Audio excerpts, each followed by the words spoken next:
옆에 있는 사람이라면 다정한 손길이나 따뜻한 한마디를 건넬 수가 있었겠지만은 망자를 위한 것은 이것이 최선의 방법이었을 겁니다. 그의 마음에 작은 위로가 되었으면 하는 바람입니다. 자, 이번에는 또 다른 비밀, 밝혀지지 않았거나 알려지지 않은 내용에 관한 이야기를 해보려고 합니다. 우리가 평소 무심하게 지나쳤을 법한 장소에서 잘 몰랐던, 어쩌면 알고 있었지만 외면했을지도 모르는 비밀에 관련된 이야기입니다. 산자락 아래 남겨진 흰색 폐 건물, 이곳은 한때 수많은 사람들의 눈물이 흘렀다고 합니다. 성병 걸렸다는 게 이제 확인되었거나 혹은 지명당했거나 이렇게 되면은 격리 수용돼서 치료를 강제로 받아야 했거든요. 당시 국가는 그 사람들을 어떻게 뭐 건강을 돌보거나 이 사람들의 통증을 완화시켜 주려거나 그런 의도가 거의 없고, 당사자에게는 떠올리기만 해도 고통스러운 이야기들, 하지만 누구도 잊지 말아야 할 이야기를 해보려 합니다. 2014년 국가를 상대로 손해배상 소송이 벌어졌습니다. 원고 측에선 이들은 바로 기지촌 여성들. 이 소송으로 그녀들의 이야기가 세상 밖으로 나오게 됐습니다. 사실 성병 진료소라든지 이런 부분들은 너무 인권에 맞지 않고, 그래서 이 부분에 대해서 문제제기를 반드시 해야겠다라는 생각이 들어서 하게 되었고, 1961년 윤락행위 방지법 제정 이후 우리나라는 윤락이 금지됐습니다. 하지만 성매매업을 활성화시켜 외화를 획득하려는 일환으로 나라에서 발벗고 나서 기지촌을 조성하고 관리해왔습니다. 심지어 1971년에는 기지촌 정화사업이란 이름 아래 많은 기지촌 여성들이 성병 관리소로 끌려가기도 했습니다. 애국교육 같은 거를 또 다 같이 시켰거든요. 다 모아놓고 보건소장도 나오고 뭐 군수도 나오고 이래가지고 여러분들은 달러를 벌어들인 애국자다. 우리들은 서비스를 잘해라. 이런 교육을 이제 일괄적으로 시켰어요. 당시 국민 총 생산의 25%를 차지한 성매매를 통한 외화벌이. 그러기에 국가는 성병에 걸린 여성들을 빨리 치료해 외화를 벌어들이고자 과도한 치료를 시행했습니다. 그곳에 끌려갔던 여성들은 그곳을 수용소 혹은 감옥이라 불렀다고 합니다. 2017년에 있었던 1심에서는 원고 117명 중 절반에게만 배상 책임을 인정했습니다. 다행스럽게도 올해 2심에서는 모든 원고들에게 손해배상 책임을 인정했습니다. 이렇게 그들의 아픔이 잠시나마 위로를 받는 줄 알았습니다. 여전히 같은 자리에 존재하고 있는 옛 성병관리소 건물. 인근 주민들은 이곳의 역사를 알고 있을까요? 조그만 거 그거 뭐 건물 같은 거 하나 있다고요? 네네. 그냥 모르는데. 시에서 한번 물어보시는 게 시에다 정확하고 빠를 거예요. 이 건물은 뭐 폐가처럼 있던데 뭔지 모르겠어요. 막 엄청 사용 안 하는 건물이잖아요. 몰라요. 그때부터 그렇게 돼 있더라고요. 여기 임자가 누군지 몰라요. 그렇게 애달프게 호소했지만 소리 없는 아우성이 되고 말았습니다. 그런데 이곳을 다녀간 사람들이 한둘이 아닌 듯합니다. 버려진 건물이었기에 흙밑거리로 전락하고 있었습니다. 단지 누군가의 호기심거리로 이 아픈 과거를 다뤄야만 했을까요? 미치겠다. 도와달라고, 살려달라고 외치는 그녀들의 목소리는 들리지 않았을까요? 제작진보다 먼저 그녀들의 목소리를 들어보려고 시도했다는 사람을 만나보았습니다. BJ로 활동하고 있는 윤시원 씨.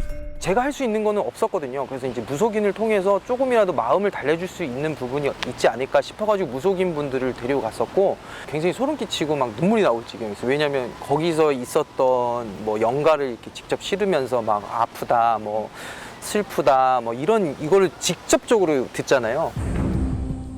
정말 그가 말한 대로 아픔을 가진 그녀들의 혼이 남아 있는 걸까요? 이곳이 과거 보건소였다는 정보만 공개한 채 영매사를 모셨습니다. 건물을 둘러보자마자 영매사는 묘한 이야기를 시작합니다. 세상에. 신음소리 말도 못해. 다들 아파가지고 이렇게 난리네.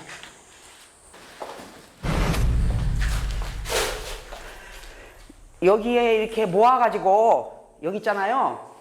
모아가지고서 사람들을 모아놓고 주사를 맞고 괜찮은 애들은 내보내고 또 저기 한 애들은 여기다가 가둬서 위층으로 올라가네. 그녀의 말대로 2층엔 숙소가 있었습니다.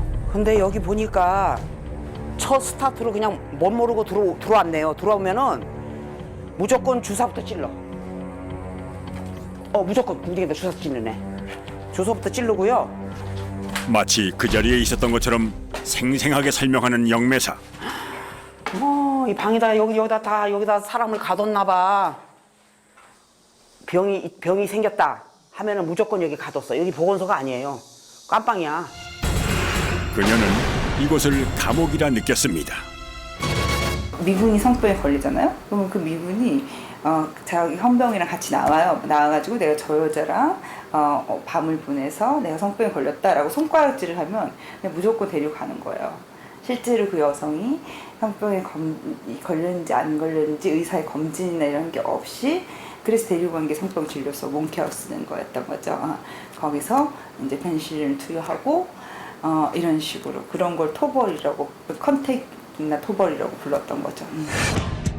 좀 더 자세히 그녀들의 이야기가 듣고 싶었기에 해가지고 다시 방문했습니다. 여기로 가서 주사 맞았어요. 여기로 들어갔는데 입을 다 틀어막고 있어요. 다 주사 맞는데 입에. 여기 있잖아. 걷지도 못해. 지금요. 이거 주사 맞고 여기 쓰러져 버렸어. 갑작스럽게 벌어진 상황. 선생님 괜찮으세요? 정신없어. 선생님 여기 와서 좀 깨워주세요. 같이 온 일행이 깨워보지만 쉽게 정신을 차리지 못하는 영매사. 이곳에 있었던 그녀들의 아픔을 그대로 느끼는 듯했습니다.